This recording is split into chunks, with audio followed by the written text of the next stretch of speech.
Now it is okay. So next will discuss self induction. अभी तक जो हम लोगों ने डिस्कस किया था how EMF is induced according to Faraday's law, induced EMF is what d phi by dt whenever there is change in flux। कैसे भी करके अगर हम फ्लक्स को चेंज करते हैं तो एन EMF is induced। तो अक्रॉस अ लूप हम क्या करते हैं, यहाँ पे एक बल्ब लगाते थे, if you are bringing this magnet, अगर इस मैग्नेट को पास में ले आते हैं, so the flux which is passing through loop, that flux increases, when that flux increases ये बल्ब ग्लो करता था and EMF is induced because of increase in magnetic lines of forces। तो उस केस में हमारा ये जो कॉइल होता था, इस कॉइल के पास कोई मैग्नेटिक फील्ड नहीं, we are using magnetic field of this magnet. If you are bringing this magnet closer to this coil ना, ये जो मैग्नेट है ये एक एक्सटर्नल फील्ड है, तो we are using external field of this magnet. तो वहां पे हम ईएमएफ को हम स्टडी करते हैं। तो whenever we are changing the flux and EMF is induced. Self induction में हम किसी एक्सटर्नल फील्ड को नहीं यूज करते। If you are magnetising that coil itself, अगर उस कॉइल को ही मैग्नेटाइज करते हैं, सपोज यहाँ पे हमारे पास एक कॉइल है which is connected with a battery, हम we can connect both the batteries either DC और AC। चलो अगर हम एक DC कनेक्ट करते हैं कांस्टेंट वोल्टेज, तो due to flow of current, जैसे बैटरी कनेक्ट करेंगे इसमें करंट फ्लो करेगा, due to flow of current it gets magnetised. Clear? जैसे इसमें करंट फ्लो करेगा it gets magnetised, so an EMF is induced across this coil. और इस coil का जो मैग्नेटिक फील्ड है, पहले यहाँ पे करंट फ्लो करेगा, due to flow of current it gets magnetised, it means a flux is developed across this coil. इस कॉइल के क्रॉस एक फ्लक्स डेवलप हो रहा है। ये जो करंट होता है ना, ये करंट कांस्टेंट नहीं रहता, ये वेरिएबल करंट होता है, because it's opposite that induced EMF according to Lenz law. Whenever we are trying to change the flux across a loop, it opposite that change. वो जो कॉइल में करंट इंड्यूस्ड होता है वो उस चेंज को ही अपोज करता है। So the EMF which is induced here, the EMF which is induced because of flow of current, इस कॉइल में जो करंट फ्लो कर रहा है उसकी वजह से जो EMF इंड्यूस्ड होता है वो एक बैक EMF होता है, वो खुद के इंडक्शन को ही अपोज करता है। That is what Lenz law is. According to Lenz law, it is minus d phi by dt। तो करंट इज वेरिएबल। ये करंट वेरिएबल क्यों है? अगर मैंने यहाँ पे डीसी बैटरी कनेक्ट किया हुआ है, so why this current is variable? because starting में t is equal to 0 पे ये जो इंडक्टर है ये इनफाइनाइट रेजिस्टेंस ऑफर करता है। Eight the beginning this inductor offers infinite resistance. Time pass होगा, टाइम के साथ इनफाइनाइट टाइम के बाद स्टेडी स्टेट के बाद इट ऑफर्स 0 रेजिस्टेंस, मतलब स्टार्टिंग में ये मैक्सिमम अपोजिशन शो करता है। At t is equal to 0 it offers infinite resistance, the resistance of this inductor। Starting में ये इनफाइनाइट रेजिस्टेंस ऑफर करता है, टाइम बीतने के बाद इसका जो रेजिस्टेंस होता है वो 0 हो जाता है। क्लियर? जैसे किसी बच्चे किसी स्टूडेंट को पढ़ने के लिए बोलोगे तो पहले नहीं पढ़ना चाहता हो ना, स्टार्टिंग में अगर तुम बोलोगे किसी भी स्टूडेंट को सेल्फ स्टडी करने के लिए तो पहले अवॉइड करता है, पढ़ना नहीं चाहता। तो स्टार्टिंग में उसका रेजिस्टेंस क्या होता है? इनफाइनाइट। बट बाद में उसका अगर पढ़ने में मन लगने लगेगा तो वो क्या हो, रेजिस्टेंस 0 हो जाता है। वो खुद से बिना मतलब बोलने की भी जरूरत नहीं पड़ेगी हमको, वो खुद से ही पढ़ाई करेगा। ठीक है? स्टार्टिंग में that inductor offers infinite resistance at the beginning, और लास्ट में वो 0 रेजिस्टेंस ऑफर करता है। तो because of this variable resistance, का जो रेजिस्टेंस है वो वेरिएबल है, तो करंट भी वेरिएबल होता है। So the EMF which is induced across this coil, यहाँ पे जो EMF इंड्यूस हो रहा है उसके लिए we are not using any external magnetic field। हमने किसी external magnetic field को यूज ही नहीं किया, हम इसके खुद के magnetic field को यूज कर रहे हैं। we are not using any external magnetic, यहाँ पे पहले से कोई magnetic field नहीं है, हम किसी मैग्नेट को पास में नहीं ले जा रहे हैं, मैग्नेट को दूर नहीं ले जा रहे हैं, तो we are not using any external magnetic field। that's why it is called self induction। ये coil खुद मैग्नेटाइज्ड हुआ है। The coil is going to use its own magnetic field, वो अपने खुद के magnetic field को यूज कर रहा है, खुद के magnetic flux को यूज कर रहा है। It is not using some external magnetic field, that's why it is called self induction। तो अब देखो, due to variable current, यहाँ पे जो current variable है तो flux variable field आएगा, variable magnetic field, because it is magnetized। जब इसका current vary करेगा तो magnetic field भी vary करेगा, मैग्नेटिक फील्ड वेरी करेगा तो variable flux and due to that variable flux an EMF is induced। so the EMF which is induced across this coil is called self induced EMF। ये खुद magnetised होकर इसने EMF induce किया, इसने किसी इस कॉइल ने किसी एक्सटर्नल मैग्नेटिक फील्ड को यूज नहीं किया। ऐसा होता अगर हम इस बैटरी को नहीं कनेक्ट करते and we are bringing a magnet closer to this coil, तो उसके में क्या होगा कि external, this coil is using external magnetic field, हम किसी मैग्नेट को दूर से पास में ले आ रहे हैं या फिर पास से दूर में ले जा रहे हैं, तो in that case external magnetic field is used। but in this case इस coil में हम we are not using any external magnet, we are just magnetising this coil, हम इस कॉइल को ही मैग्नेटाइज कर रहे हैं।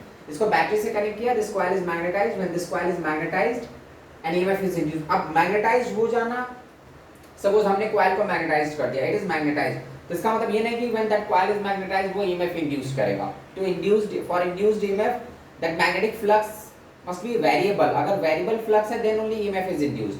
तो यहाँ पे फ्लक्स क्यों वेरिएबल है? Because this current is variable. Why this current is variable? Because at the beginning, starting में this coil offers infinite resistance, off after long time it offers zero resistance. तो because of that variable resistance यहाँ पे जो current flow करता है, that current is variable. Current vary करेगा तो जो करंट की वजह से मैग्नेटिक फील्ड आया, मैग्नेटिक फ्लक्स आया, that magnetic field is variable, magnetic field is variable, so flux is variable. So because of that flux, variable flux, EMF is induced. So we are not using any external magnetic field here. EMF is induced because of its own magnetic flux, because of its own magnetic field. Coil को खुद magnetise हमने कर दिया. We are not using any external magnet. Clear? So यहाँ पे because this coil itself is magnetized, इसका अपना खुद का flux है, खुद का field है, that's why it is called self induction. So the EMF which is induced here, जो यहाँ पे EMF induce करेगा वो डिपेंड किस पे करेगा? फ्लो ऑफ करंट पे. It depends on flow of current. तो EMF induced is directly proportional to di by dt. With what rate? Current is variable. किस रेट से करंट चेंज हो रहा है? It depends on that. तो EMF is directly proportional to di by dt because variation of current is required. अगर current very नहीं करेगा then EMF will not be induced because EMF के लिए केवल फील्ड होना जरूरी नहीं है, फ्लक्स होना जरूरी नहीं है, फ्लक्स मस्ट बी वेरिएबल। तो वेरिएबल फ्लक्स कब होगा? जब वेरिएबल फील्ड होगा। वेरिएबल फील्ड का क्यों होगा? Because of variable current. Current very कर रहा है, करंट वेरी कर रहा है तो फील्ड भी मैग्नेटिक फील्ड वेरी करेगा, so magnetic flux is variable. तो E is directly proportional to di by dt या E is equal to L di by dt। If you are applying Lenz law, तो हम यहाँ पे minus sign use करेंगे, तो E is equal to minus L di by dt, that's why it is called back EMF। ये जो negative sign है क्या इंडिकेट करता है? वो बैक EMF इंड्यूस करता है, मतलब वो हमको फोर्सफुली EMF इंड्यूस करना होता है, वो खुद होना नहीं चाहता। This is back EMF। This minus sign indicates कि ये एक टाइप का बैक EMF है। और जो L है यहाँ पे, L is the self inductance, self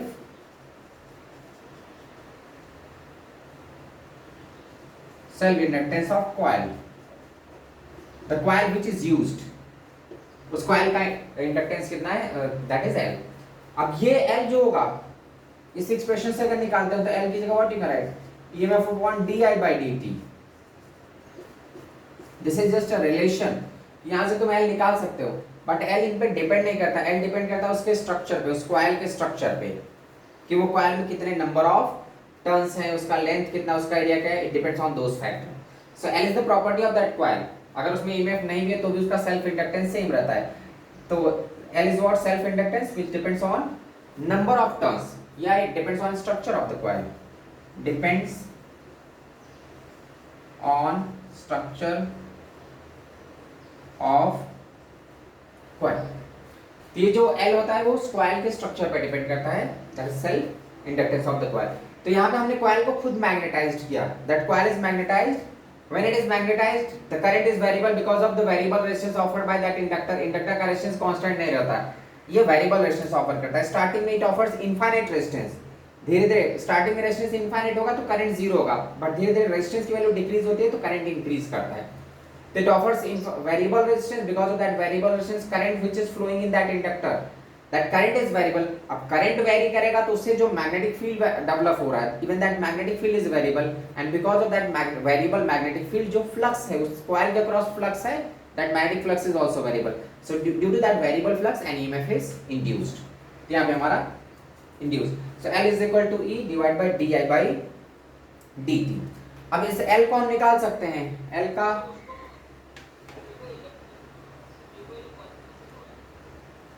किसको? Variable current because of that variable resistance. जो इंडक्टर का रेजिस्टेंस होता है ना, वो स्टार्टिंग में मैक्सिमम रेजिस्टेंस ऑफर करता है। क्लियर? तो basically we have connected it with DC. अगर हम उसको डीसी से कनेक्ट करते हैं तो करंट कांस्टेंट जाना चाहिए, बट रेजिस्टेंस वेरिएबल है। So because of that variable resistance current variable होता है। करंट स्टार्टिंग में जीरो रहता है, बाद में इंक्रीज करता है। When current increases, magnetic flux increases. So because of which an EMF is induced. अब अगर हम इसका सेल्फ इंडक्टेंस निकालते हैं, सपोज हमारा एक कॉइल है इस टाइप से, there are n number of turns in this coil and its length is L. Clear?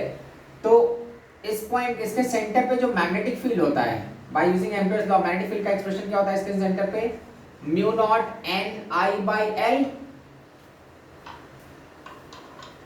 अगर इस कॉइल में करंट जाता है, because of the flow of current, when this coil is magnetized, so magnetic field developed at the center is what? Mu naught n I by L. अब मैं देखो self inductance का expression, जो हमारा according to that self inductance का concept, d phi by dt.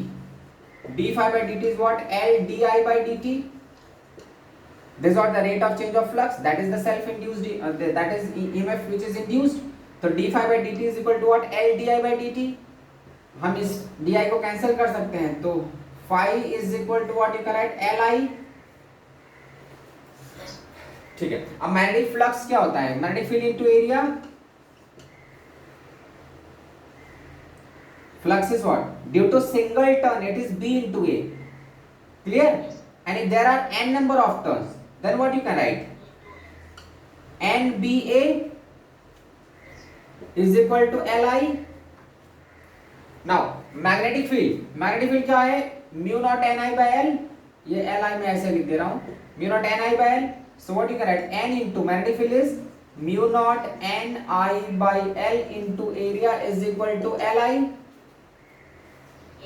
I is cancelled from both the side. So L का expression, एक काम करो इसको स्मॉल l लो, अदरवाइज कैपिटल L में कंफ्यूज हो जाएगा. ठीक है, यहाँ पे मैं स्मॉल l रख रहा हूँ. So from here you can get L. L is equal to what we are going to get? Mu naught n square A by L. This is what the expression of self inductance of that coil. तो जो coil का self inductance है, that self inductance is variable. Sorry, self inductance depends on the number of turns. It does not depend on the current. जो उसमें current जा रहा है उससे कोई मतलब नहीं सेल्फ इंडक्टेंस. ये उसके स्ट्रक्चर की प्रॉपर्टी है, वो कॉइल कैसा मैन्युफैक्चर किया गया है. That is the property of the structure of that coil. So self inductance is what? Mu naught N square A by L.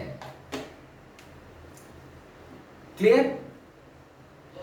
And we can connect both the batteries. हम इस inductor से AC को भी connect कर सकते हैं और DC को भी कनेक्ट कर सकते हैं. तो अगर देखो दोनों में अगर मैं एसी कनेक्ट करता हूं और डीसी, तो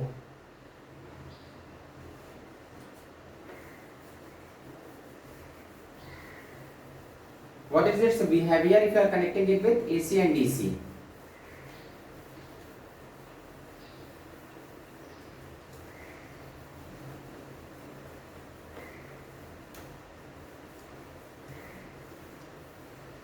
first that inductor with AC. अगर इस इंडक्टर को मैं AC से कनेक्ट करता हूं, इंडक्टर विथ AC, ये हमारा इंडक्टर, सॉरी पहले DC से कनेक्ट करो. First it is connected with DC. मैंने DC बोर्ड से इसको कनेक्ट किया. तो ये हमारा क्या inductor which is connected with a battery.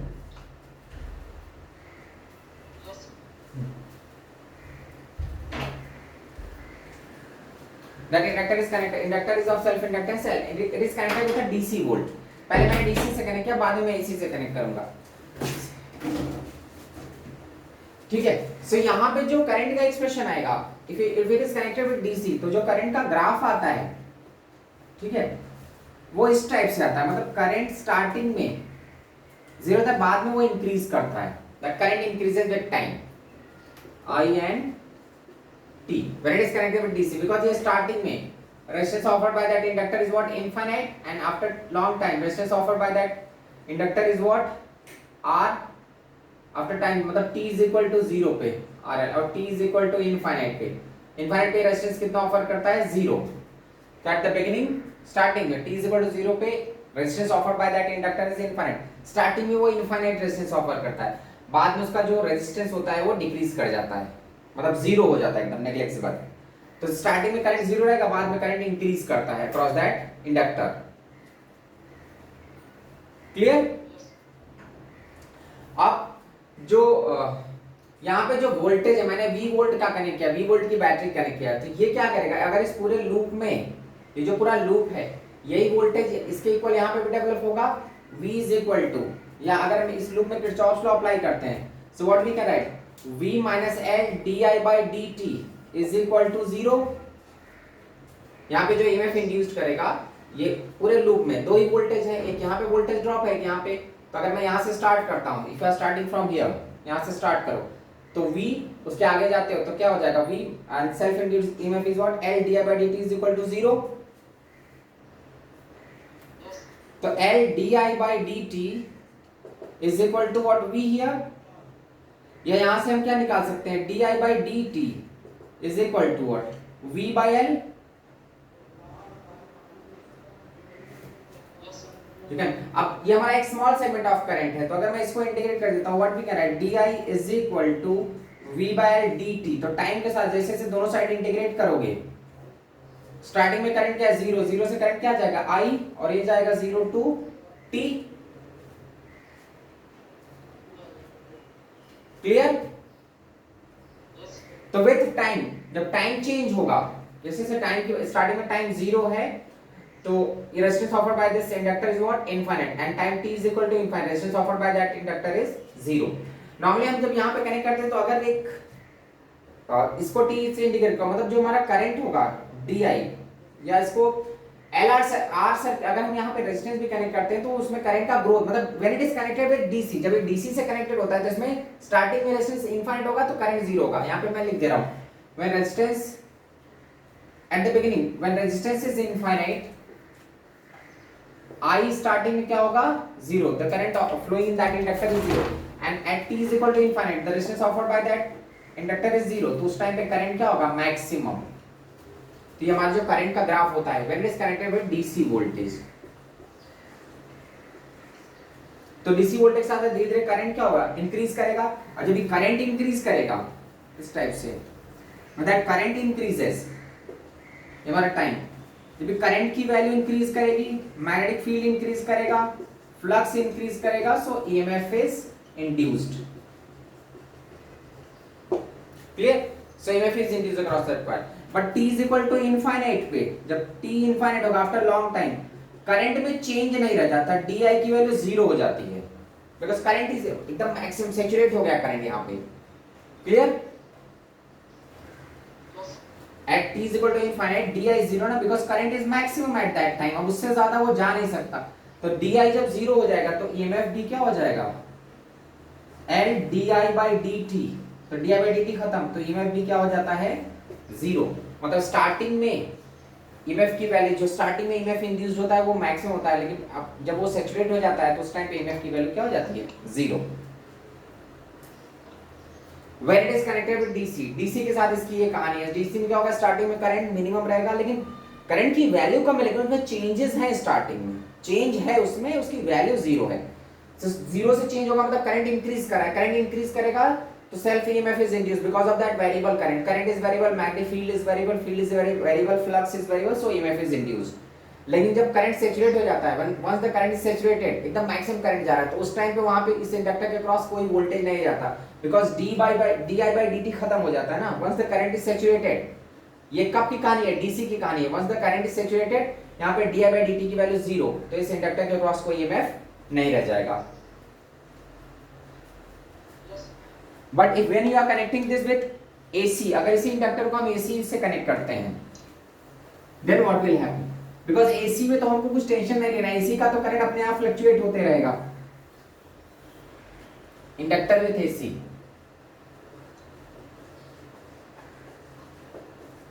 अगर हम AC से कनेक्ट करते हैं उस इंडक्टर को, सेम इंडक्टर हमारा ये है, it is connected with, now it is connected with AC, तो when it is connected with AC, जब AC से कनेक्ट करेंगे इस इंडक्टर को, यहाँ पे जो करंट होगा, that current is not constant, it is variable, वो वेव के जैसा वेरी करता रहता है, साइन के ग्राफ के जैसा, तो I is equal to I naught sin omega t,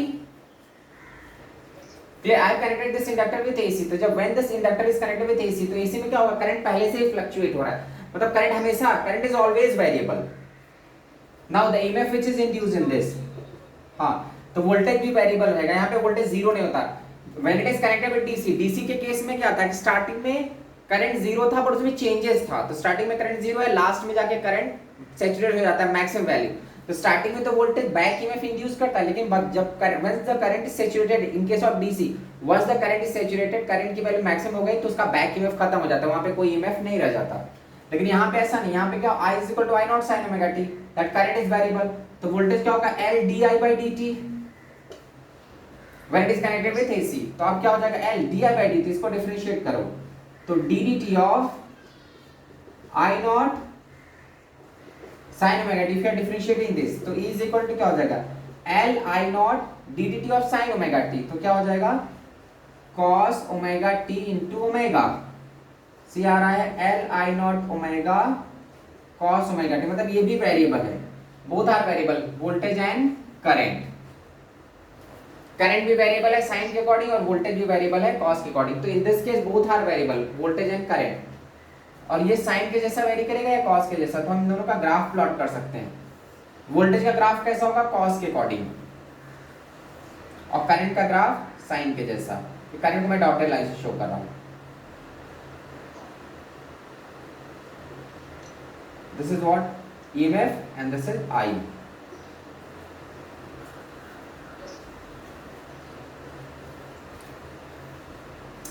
तो when it is connected with AC, तो AC में हमेशा करंट फ्लक्चुएट होता रहेगा, ठीक है, करंट फ्लक्चुएट होता जाएगा तो उसके अकॉर्डिंग वोल्टेज भी फ्लक्चुएट हो रहा है, तो मतलब करंट हमारा साइन के जैसा है तो वोल्टेज किस में आ रहा है कॉस में आ रहा है, मतलब both are variable, current is variable, voltage is variable.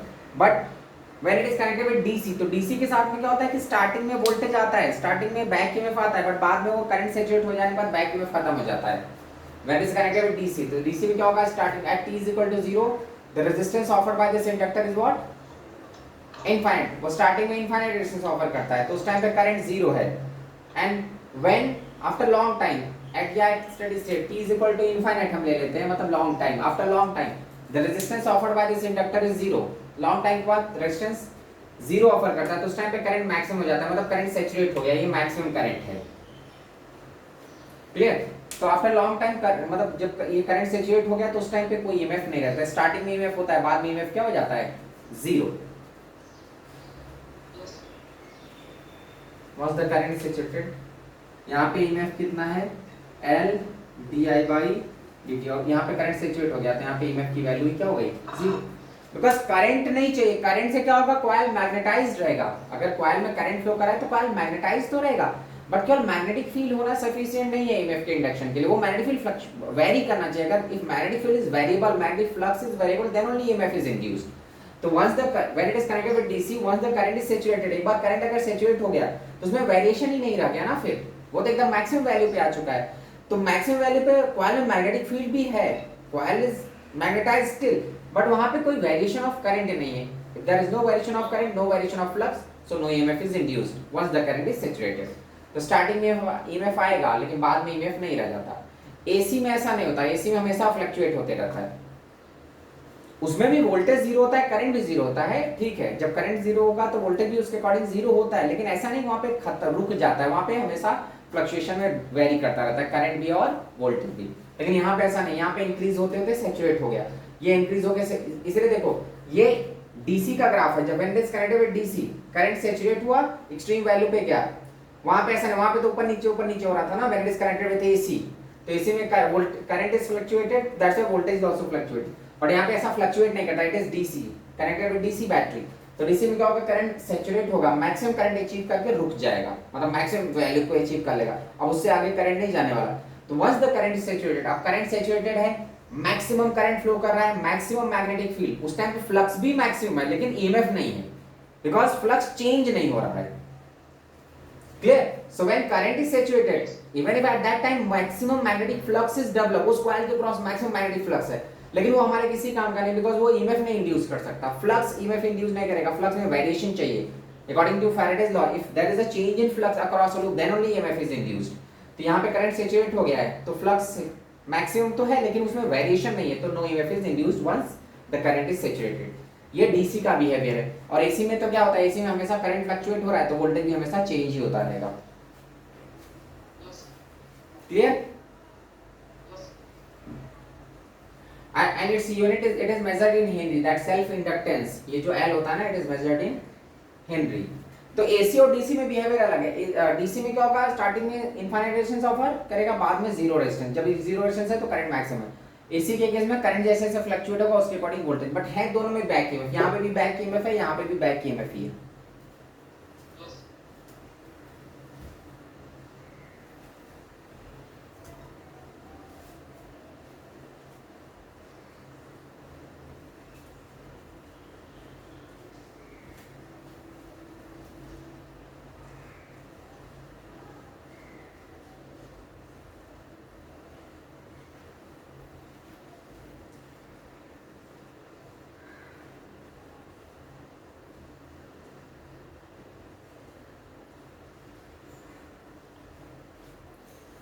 Okay चलो इस पे फिर दो क्वेश्चन देख लेते हैं।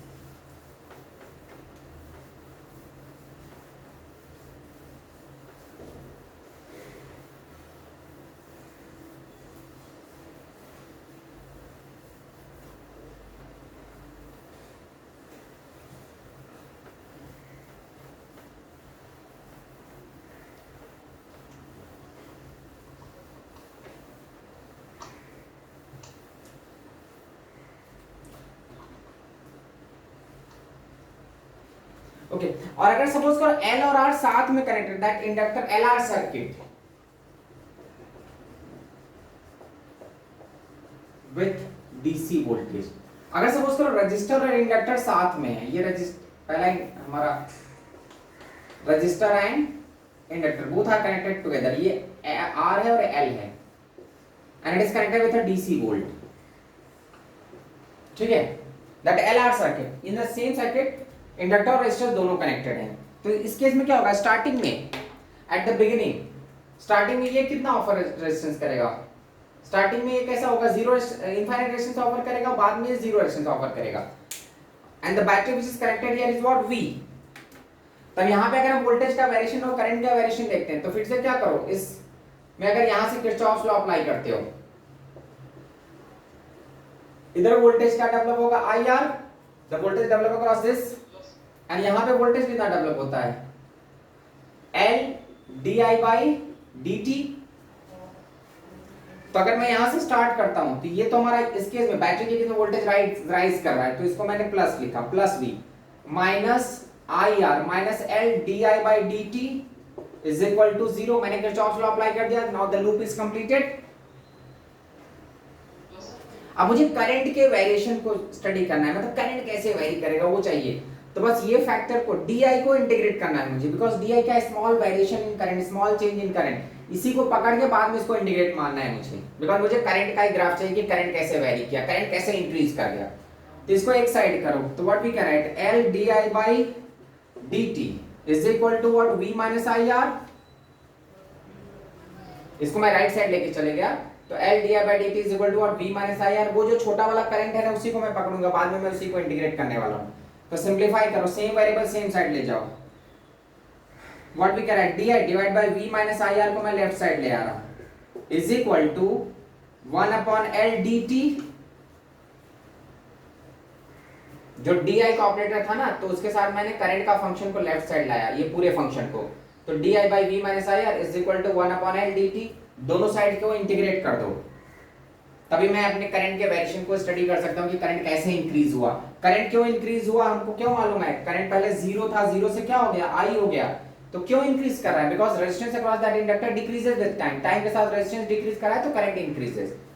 तो DI divide by V minus IR is equal to 1 upon L integration of dt time 0 to t। तो जैसे जैसे टाइम इंक्रीज करेगा, रेजिस्टेंस यहाँ का डिक्रीज करेगा, रेजिस्टेंस डिक्रीज करेगा तो करंट की वैल्यू इंक्रीज करेगा। बस इसी को इंटीग्रेट कर लो। तुम्हारा फंक्शन क्या, integration of DI upon V minus IR is equal to integration of dt। चलो 1 अपॉन x का इंटीग्रेशन क्या होता है, log x, तो क्या हो जाएगा ln V minus IR integration of 1 upon x is what, ln V minus IR limit 0 to I is equal to, इधर क्या हो जाएगा जस्ट t, ये 1 बाई L भी था, तो 1 by L into t। Upper limit minus volume, पहले upper limit put कर, तो क्या हो जाएगा ln v minus I are